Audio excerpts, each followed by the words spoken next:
BRS నేతలపై కవిత సంచలన వ్యాఖ్యలు. సంతోష్ రావు, హరీష్ రావు వల్లే కేసీఆర్ కు అవినీతి మరక అంటూ మండిపాటు. వైసీపీకి చంద్రబాబు ఓపెన్ ఛాలెంజ్. దమ్ముంటే అసెంబ్లీకి రండి, తేల్చుకుందామంటూ సవాల్.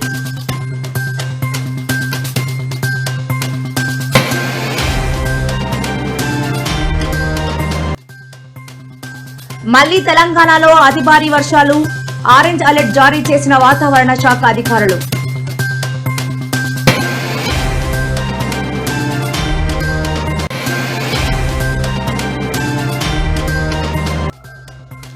జత్వానీ కేసులో ఉన్న శ్రద్ధ సుగాలి ప్రీతి కేసుపై ఉండదా అంటూ మండిపడ్డ వరద కళ్యాణి.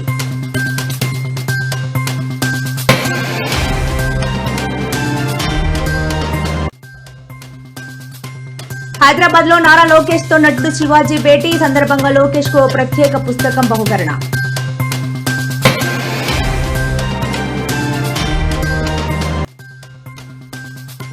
ఆఫ్ఘనిస్తాన్ లో 6.0 తీవ్రతతో భారీ భూకంపం. 800 మందికి పైగా మృతి, 2500 మందికి గాయాలు.